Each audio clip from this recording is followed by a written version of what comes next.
Hello, welcome to this video. Thank you so much for tuning in. My name is Allie with A. Marie Speaks, and I'm making this video sort of as a follow-up kind of video to the long chat, GPT chat video I put out. I am contemplating now, thinking to myself when I go to write and blog, is it more valuable and more honest to record and speak my thoughts than it is to write them out now? And this, it's kind of an assumption, and it's kind of just my own worries, I guess, on full display here for everyone. But I find a lot of value in sharing something like this because I feel like maybe a lot of people are thinking the same thing. And I hate to make presumptions about viewers and audience and how others think and are viewing the world. I don't really find a lot of benefit in that kind of constructional thinking. And I don't do it a lot. And I have learned so many lessons around why it's valuable to not do that, and why it's a terrible waste of imagination space to be off, setting parameters and planning around others externally, which you have no control over anyways, right? But in this setting here, in my sharing a video instead of a blog,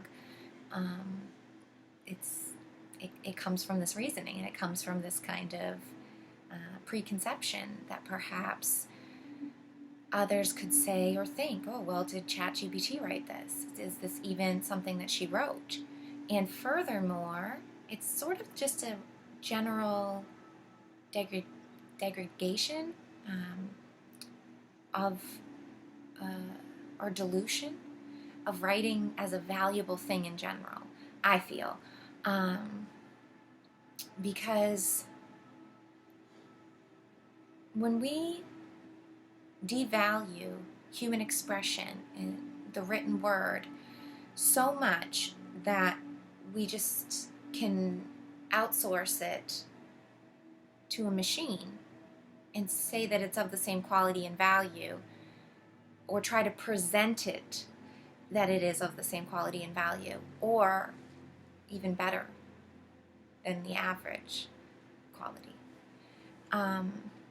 What we're really doing is devaluing human writing, human expression, unique and individual speech and truth, perspectives, opinions, beliefs.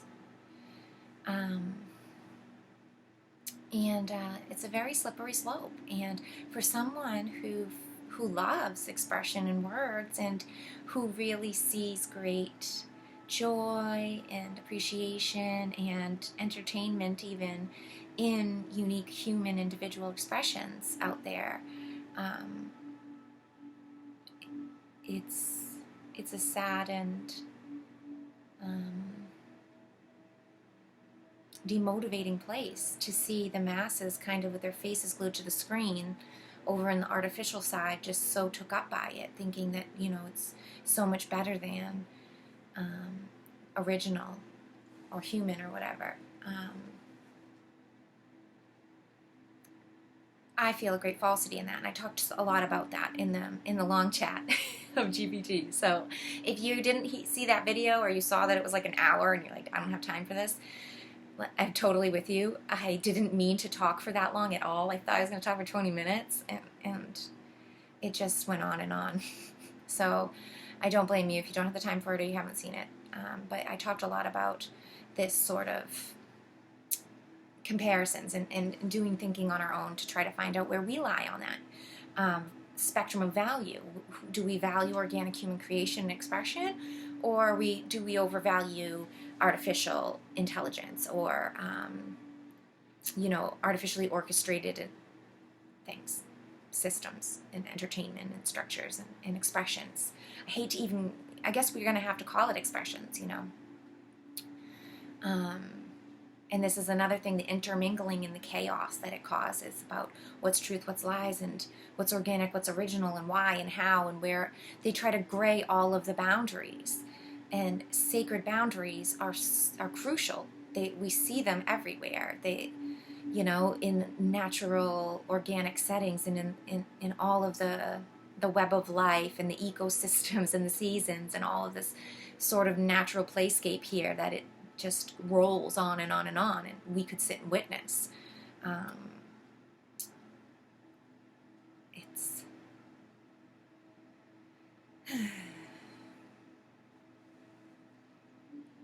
It's difficult for me to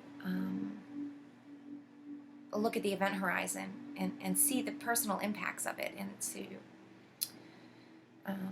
to not be like screaming out about it all the time, Then again, I'm just constantly reminded and guided to turn the lens inwards and do the inner work, and to just mull over these things and make my choices through my day of how I want to interact and what I want to interact with, and to be open and honest about it. And that's all I can. That's my role. That's why I'm making these videos. And again, that's why I chose to do a video for right now instead of getting out and writing and journaling and blogging and sharing blog on it at this particular time, because I kind of have this assumption out there that the written word's really being devalued, and there's not a lot of people out there who are going to be interested in bringing in information through that kind of media. Especially people who are looking for original content, because now you have to say, oh, I wonder if Chat GPT wrote this, or they did, or whatever.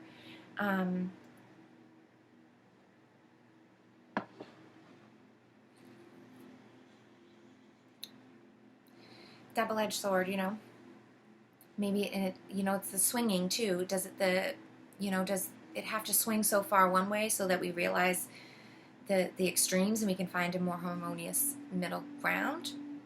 And yeah, it could be, it could have benefits in the long run.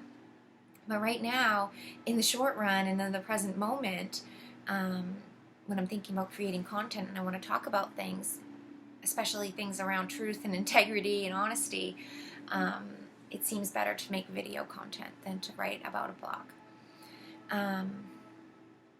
So my topic for today, now that I've given my sort of like precautionary little linkings in, is about actual listening, and it is about the maturity levels available to humanity and to society, I guess.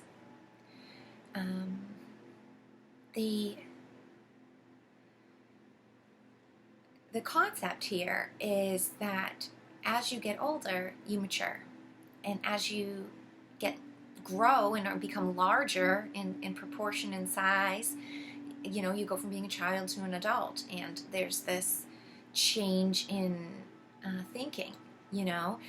It's seen that like children and younger people, they don't really have that long-term capacity for thought and critical thinking, and mulling things over, contemplation and stuff like that, weighing of consequences and all that. If you've ever taken any of those like psych classes or whatever, 101s, you get fed all this kind of stuff. And yeah, there's some truth and some backing to that, and it's understandable. We are witnessing and describing mechanisms happening, and there's truth and value to understanding like how hormones work and all of that kind of stuff, like brain development and growth and stuff. But if we just look at the biomechanics of it, the anatomy and physiology of it, and then expect the emotional, energetic piece to also just kind of ride the same current, we're making false assumptions. Because just because we're getting older and larger and going through the biometrics of it, doesn't mean that our soul, our heart, our minds are actually gaining in maturity, are actually learning empathy, are actually weighing ethical positions against each other, or having like real philosophical kind of thoughts, you know. That doesn't happen with every adult. And it's unfortunate. And of course, within a lot of the matrix modalities, it's really, really covered up. They don't want anybody even doing that. So they really deter people from it and sort of make it unattractive, or make it a weakness or whatever, so that people don't want to pursue it, you know, or don't want to show it if they do pursue it, or don't want to show any interest in it if they have slight affinities, because they feel like they'll make them an outsider. So only really those who are seriously oppositionally defined, who don't care, are ever going to actually step out of the box and display that they have emotional intelligence, that they are spiritual, that they are connected or sovereign, some kind of way, because it's just convenient mechanisms of control.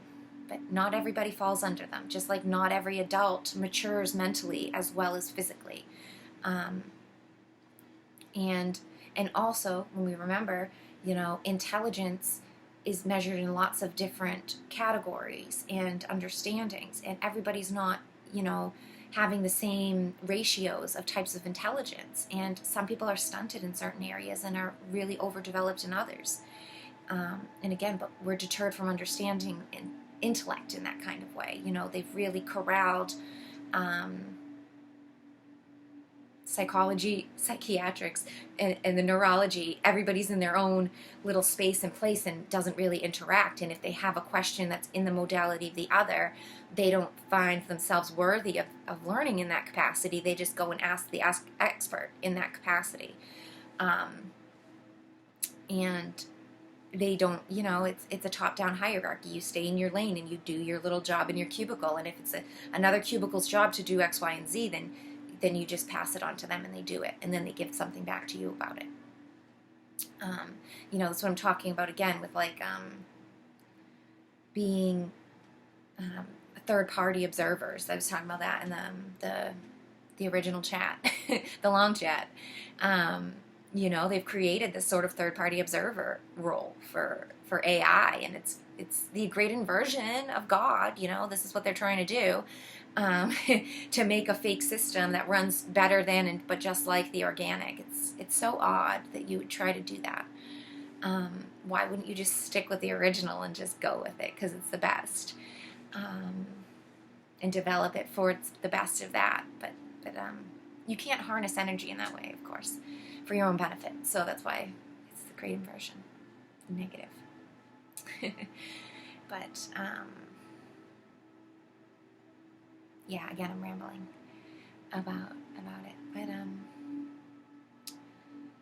the issue here is that of society and of the masses, we have kind of been given this false presentation that adults are all of the same maturity, get to the same sort of setting, and we're up on this setting where we're allowed to make all of these choices, where you're seen as like an entity, an individual within the system. You're responsible for yourself and all that kind of stuff as an adult. And that's kind of as far as they take it. And they don't feed this at first, but what happens when you grow up and realize, because you kind of think, oh, when I'm an adult I can do whatever I want and be free and make any choices that I want.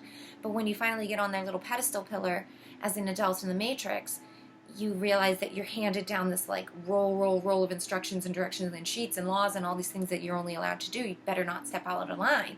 And then you have all these things that you know that you're allowed to do. And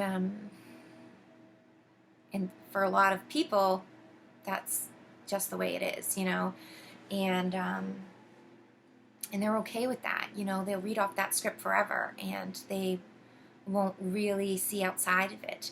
And if they do look up from the piece of paper, they get distracted with like a hamburger, or hot dog, like McDonald's arches, or a Facebook scrolly screen or whatever. that they just get, then their attention gets sucked right into that. Or it's like a gossip TV show or whatever with the clicker, or the television news channels, you know. They always have some kind of directionality for you to focus at and for you to direct your attention to if you're not reading and following their rules directly.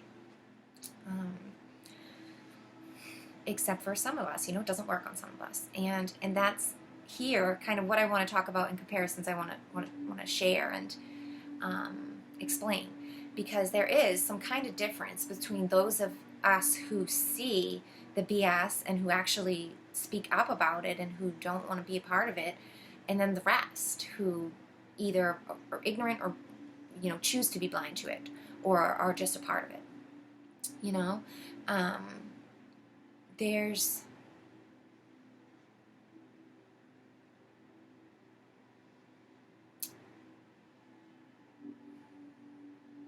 the gradient, I guess, is kind of what I'm trying to figure some words into explaining here. But to see them on a spectrum and to understand there's a great gradient in between sovereignty and servitude.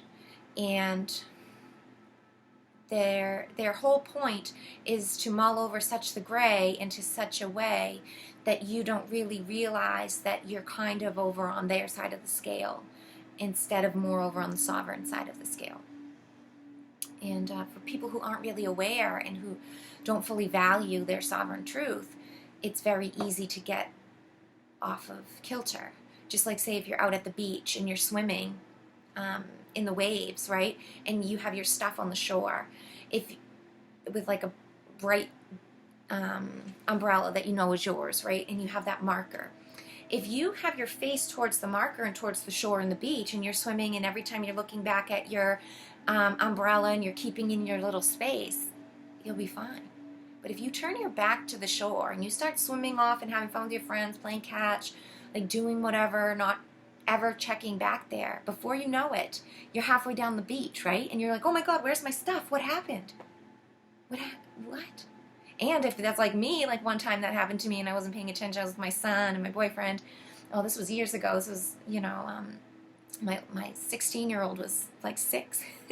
You know, this is back when me and my husband were first like getting together.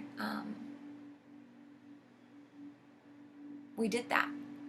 And the tide came in at the same time because we were playing, we were having so much fun, we didn't even notice. The tide had also rolled in, and it took all of our stuff. You know, the ocean overtook all of our stuff, too. It was like floating by the time we were like, oh no, where are we? And we looked back, we saw a bunch of stuff floating, and we were like, whose stuff is that? I don't know. And then we noticed it was ours. And yeah, this is, you know, that's what happens. The same kind of thing with polarities and with gaining charge around you and what you interact with within the systems, and how you interact with others and what your energy's like.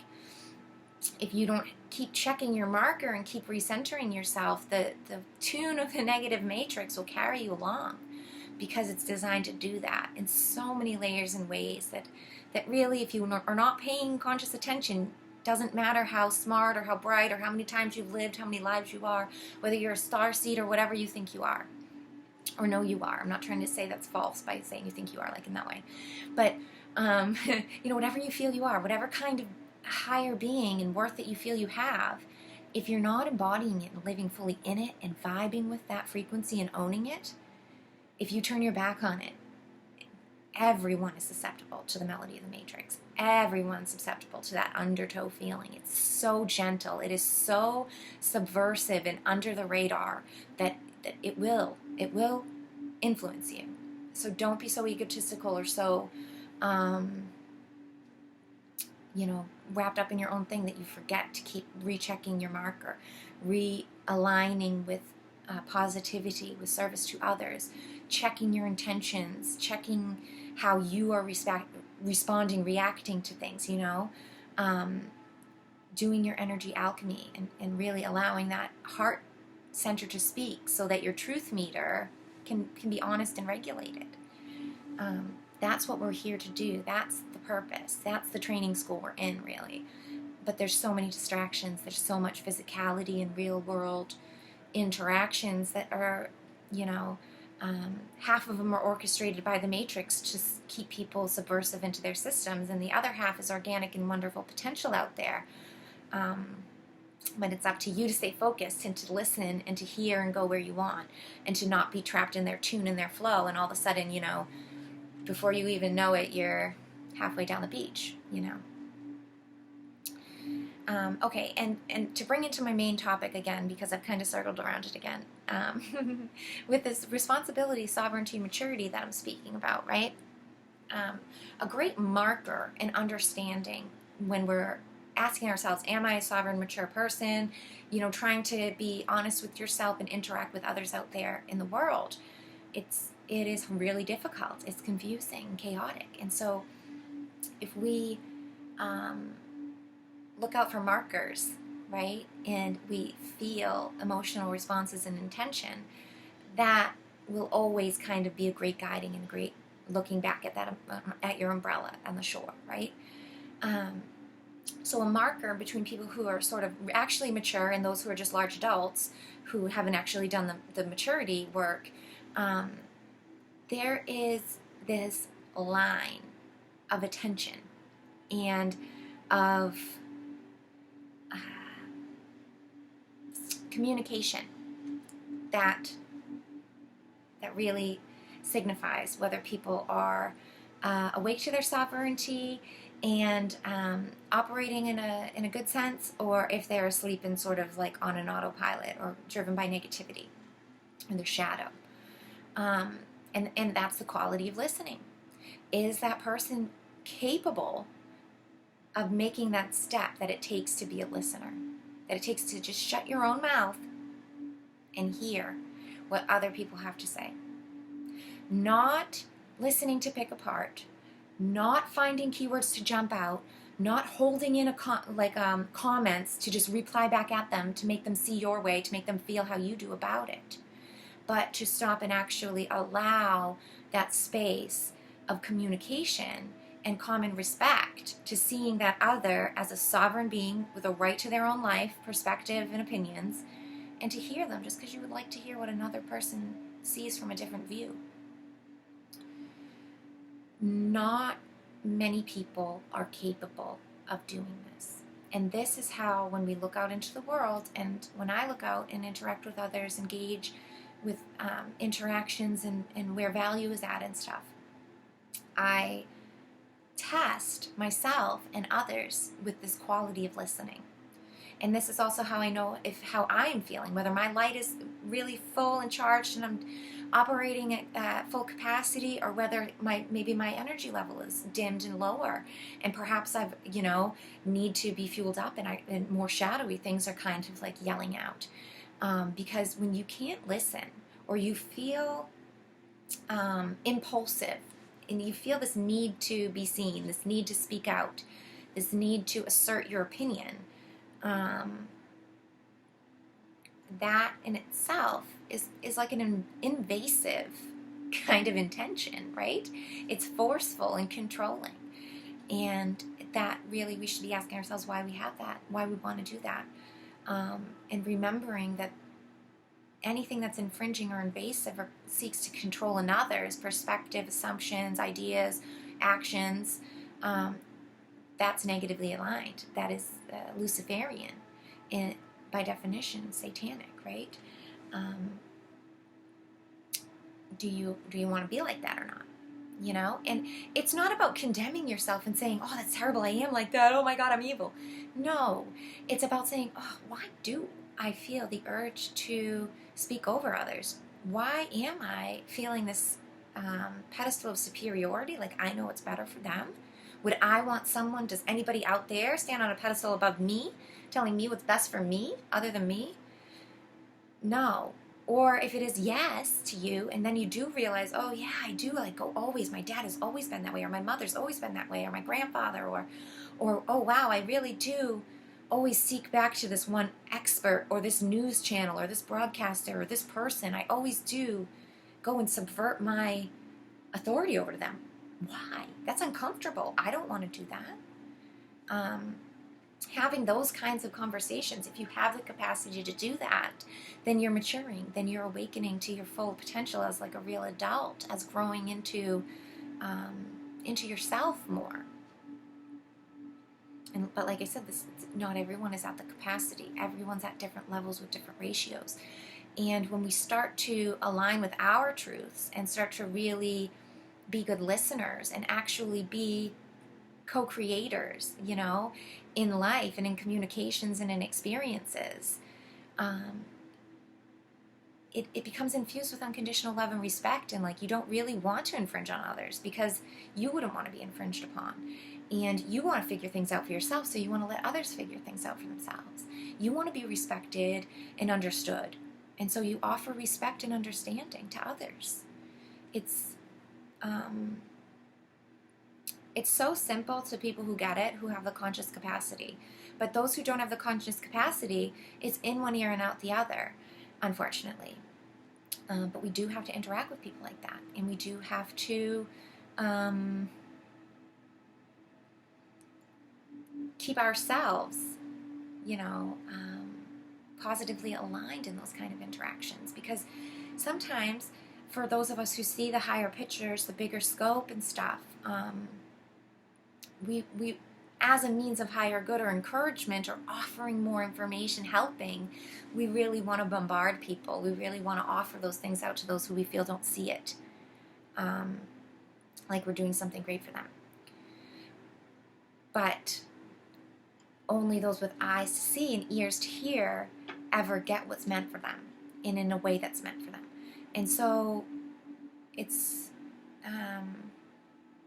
counterproductive, really, to actually try to offer people who are at a smaller capacity than you to try to bring them up or to try to make them see it your way. What we really need to do is listen to how they see it and listen to their points, their perspective of it, and then use that as a gauge for the bigger picture, like a map, right? If you have a map of a whole entire city, a large city, right? Like Boston, say, that's my my reference, because I grew up in Mass. You have a whole mind map of the city of Boston in your head, and you are talking to some child who's only knows their neighborhood, their little block, trying to relay them that whole picture of the whole map is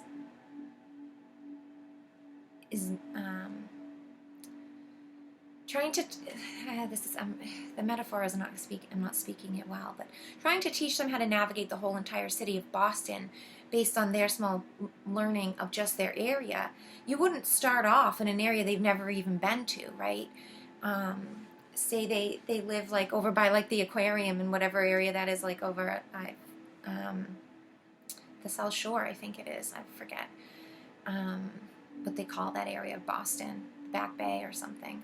Whatever. If they only know this one segment of the area, if they only know, say, like the Back Bay area, you wouldn't start off with like North Boston and expect them to understand like the whatever's over there. Bad example, because it's not like I'm not that familiar with, even though I grew up in Massachusetts, whatever. I'm not that knowledgeable about the neighborhoods in Boston anymore. But anyways, for reference, right, you wouldn't do that. You would listen to them, listen to the knowledge of what they have of their little neighborhood, and then maybe utilizing your knowledge of your map, you might expand it to just the peripheral, those next couple of streets that are maybe off to the right, and teach them about the next couple of streets based on their angle. And it's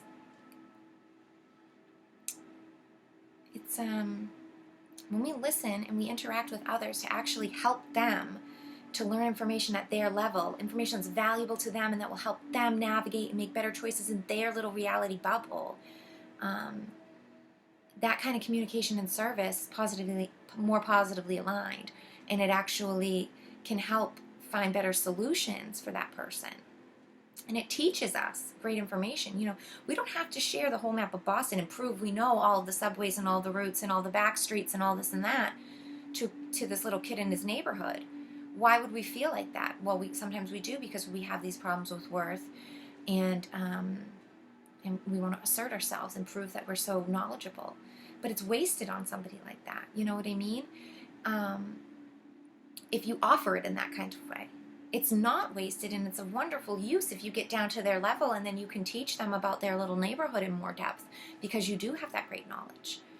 But when we try to pull them up to our standards and hold them at that same capacity and force feed them the whole map, it's not going to turn out well. And I feel like a lot of my life, that's what I was trying to do. And many of us out there are trying to do that. And I just think if we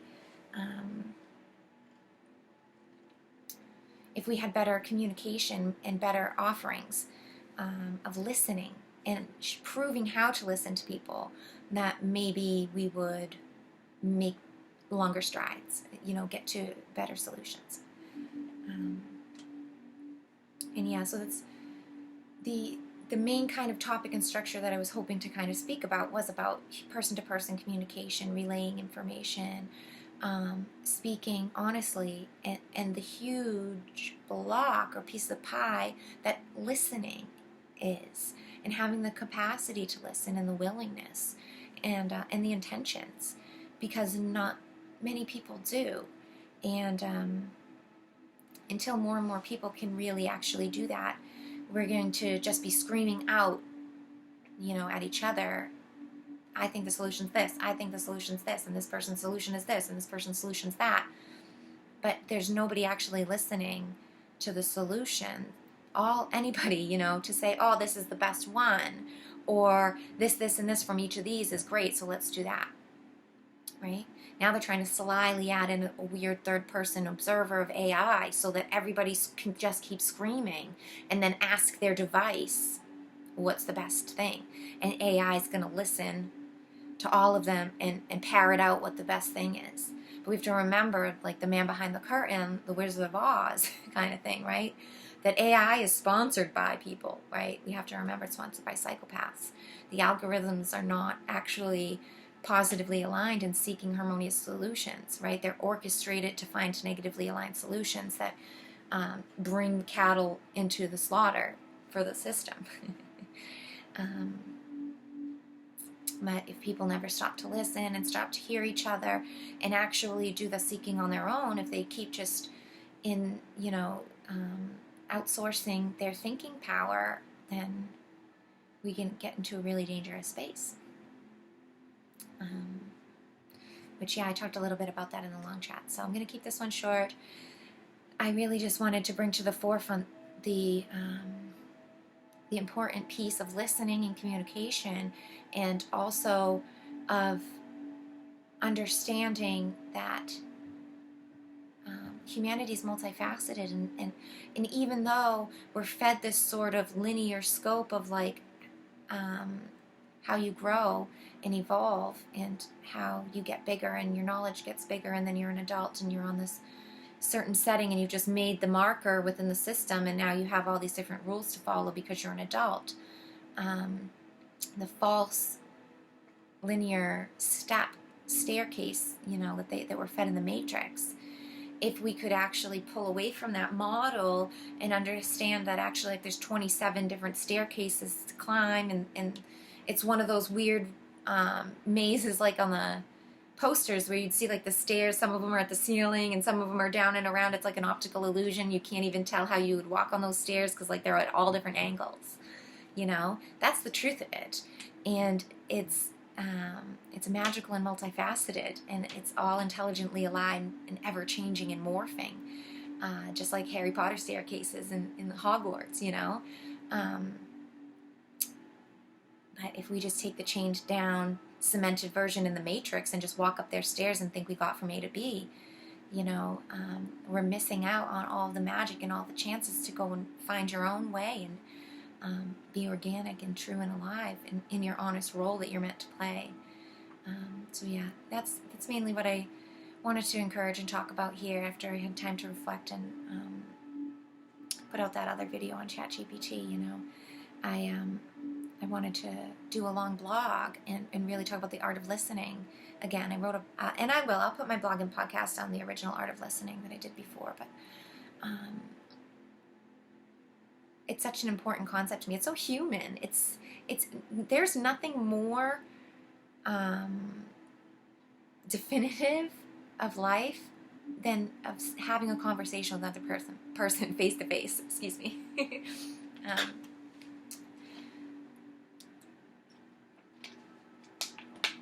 You have to be present. You have to be in the moment. Anything could happen. Anything could be said. You're not only listening and interacting with words and phrases, but there's these impulses of electricity passing between us through the ether that we're interacting with on that level. There's emotions, there's facial expressions, body language. All of these things happen when you're interacting with another. And I just think if we hone into the honesty and we work in an organic way to grow those kinds of possibilities, what's better than that? Why would we copy and paste and get into artificial simulations of conversations with things that aren't even real? But yeah,